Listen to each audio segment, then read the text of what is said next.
Well, joining us today on Influencers Inc. is someone who's been telling a lot of stories.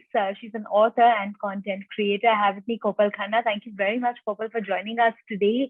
I want to talk a little bit about your journey. You're not the conventional influencer, but you have created a niche for yourself. You've got millions of followers on YouTube, and your channel, Tay Patel, is doing very well. So tell us a little bit about what led you into this form of storytelling and what this really means for you. Yeah, so actually, I mean, I don't consider myself an influencer at all. Even though the channel has, over 2 million subscribers and everything, I'm more of somebody who's not the face of the channel. I'm curating the stories. I am giving people a platform. I'm more of that person. How the journey started was around 5 years back, 5.5 years back. I had a corporate job and I was just done with it. Wasn't getting any sort of fulfillment out of it. And then the thought was that the space, like basically internet is becoming a space where nobody's talking about things that truly matter to them, right? It's and I wanted to create a space where people come and share about things that matter to them. They can share their stories, and these aren't necessarily people who are popular, who are celebrities, but these are people who are just ordinary people who are living ordinary lives, but their stories are so relatable, and they're so everybody can resonate with their stories so much that people would listen to these stories. So it was a very absurd idea back then, but I think through the course of the process, what happened is that something that even I didn't imagine would happen is these stories, when they started getting virality, or these storytellers, when they started getting virality, they started gaining followers, right? So they started becoming influencers. And that is something I didn't anticipate. For me, it was like the story was the hero, but then the storytellers also started becoming these influencers, people with the following, so they kept coming back to the channel. So I think that is how this became like a platform where now the storytellers also have a following and they are influencers in their own right. But I think when the channel was started, the whole idea was that people should just be able to get a space or a platform where they can come and tell their stories with full honesty, and without feeling like they're being judged, or they're being too emotional on the platform. They can just, it's a platform where people can be vulnerable and can truly be themselves. Basically, that was the whole point. Right. Interesting journey out there. But, Kopal, I want to talk a little bit about how you pick your storytellers because, when you are curating content for the channel, I'm sure that there must be a checklist that you have in mind, also on the kind of stories that you're wanting to feature on your channel. So what is the process like? Yeah, so I mean, initially when I started the platform and there were like no followers, and we started as an audio platform, back then I was just like asking my friends, please stories and other, please stories and others. So it was like more of that situation. But I think now, because we get such an overwhelming response from our audience, and everybody wants to be on that stage, I think the process now is that when I hear a story, I should I, or people who are curating on like for like on behalf of Tay Patel now, we should get that feeling of like there's this one moment in the story where we should just feel that, right? And I think if that feeling comes where you feel ki yaar, shit, you get that moment, right? I think if that happens, I think that story is a story that definitely gets featured. And this normally happens when I can resonate with the story, or I can relate to the story, right? So our audience is pretty young, right? Our audience is mostly 18 to 22. That's a prime audience. So now I'm not that age group. So I'm still like the chief curator for Tay Patel, but now I have got people on board who are that age group. For them, that they, when they listen to a story, they should feel like, acha, this is my life. This happened with my friend as well. This happened with my with my family as well. And if that feeling resonates through the team, I think then that story kind of makes it to the channel. So I think that for me, the relatability is the most common theme. But once you start doing this regularly, like now we're putting out stories every week, right? So I think they're very rare moments where, because I hear so many stories, they're very rare moments where I go like, man, this is such a unique story. So when that happens, then that is like just the cherry on top. So once in a while a story comes that completely blows your mind and you feel like this story deserves a platform. And those moments happen rarely, but I think mostly it's the relatability factor for me. Yeah, the Right. honesty. Mm. Right, Kopal, tell us a little bit about how you go about monetizing content, because when you talk about typical influencers, they have brand endorsements, they have a couple of tie-ups that they do, and ads, and that's how the money comes in. But for you, because you're telling other people's stories, what's the kind of monetization strategy out there? So it's actually the same. So as I mentioned, right? So now what has happened is that these storytellers have also gone on to become influencers in their own capacity, right? They have their own audiences. Some of them have close to like 1 million followers themselves, because a video went viral, or because they have now started creating their own YouTube channels as well. So the monetization strategy is exactly the same as any of the people out there who are influencers right now. A brand would come to us. So if I give you an example of like a dating app, right? Like Bumble comes to us and says, hey, we're looking at creating stories around the app where people met via Bumble.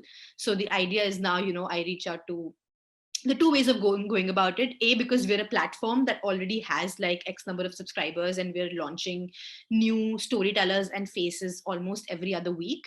I reach out to the community and I say that, hey, we need stories of people who met on dating apps. So if you're somebody who's met on a dating app, just send us your story and we'd love to work with you on that story. So that's one way of going about it. And the other way of going about it is there are already these popular faces and storytellers out there, and then we reach out to them and we tell them that, hey, this brand wants to work with us, and would you be willing to write a story about it, or would you be willing to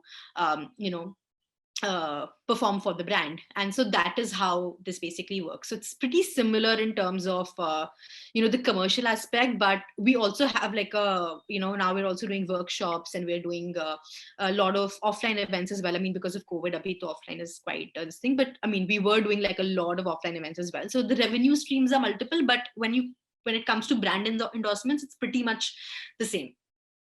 Right. Kopal, I want to understand, what the future of Papertail will look like, because I know that you're looking at so many different aspects of content and different ways of telling stories. So what is your vision of what Papertail will look like, maybe say 1 year, 2 years down the line? So that's an interesting question, because we've been having a lot of internal discussions about this of late.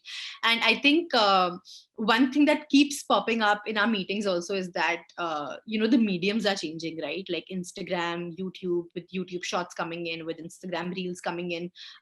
Long form content is not really like, utna nahi chal raha hai ab, right? Like, and our stories are 6 to 8 minutes. That's the length of the stories. So I think now we want to experiment, like staying within that umbrella of storytelling. We want to experiment with the format a little bit, and bring in stories to our audiences in different ways. So we stick to real life stories, we stick to stories from ordinary people, but we try to bring them to you in like a different capacity and a different light and a different format. And I think that is the plan moving forward. So you will soon see us kind of experimenting with the way we are telling our stories. That's, I think, next in pipeline in the next 2-3 months. Yeah. Okay, we look forward to that. Kopal, on that note, I'm going to do a quick rapid fire with you. Oh. Are you ready? This is okay. lacking, but okay, kar lete hain. Okay. So, what do you prefer, writing or storytelling? What would you pick? Telling. Okay. Who is your favorite content creator in the space at the moment? Wow. I love Lisa Mangaldas's content. I think it's so meaningful and so amazing. I know this is a rapid fire, but I just love her content. And I really love the content Dolly Singh creates. These two. Okay. If you had to pick between YouTube and Instagram, what would be your choice? YouTube, any day. Okay. Who is the one person in your life that inspires you? There's so many. I get inspired very easily. I look at the moon and I get inspired. So there are a lot of people who inspire me on a daily basis, including my storytellers. One person who really inspires me is she's one of our storytellers only, Mehak Mirza Prabhu. I love her work. I love the dedication, and I think she's one person who inspires me on a daily basis. But yeah, I'm somebody who's very like I get inspired by a lot of people. I love that. Okay. If you could make any change in the social media world, what would it be? Oh man, I think I would. I know it is all about that, but I would two things. I think somehow dealing with the negativity that comes along with being an influencer, the hate that you have to deal with, the trolls. If one can figure a way to deal with that automatically without affecting your mental health, I think that would be something that I would love to somehow manage to change. And I think the other thing is that there's so much pressure of numbers. I wish there was another mechanism to kind of gauge the quality of content and everything, right? There's so much constant pressure is when next million, next 2 million, next 3 million. I wish like there was some breather there. Like I wish that could happen, but I know it's very far-fetched and it won't happen. But yeah, that's a wish. That's a utopian world. No, well said, because we deal with that too at all times. So Yeah. yeah, we got to get a million views on this video. So yeah. Okay. Between consistency and quality, what would you pick?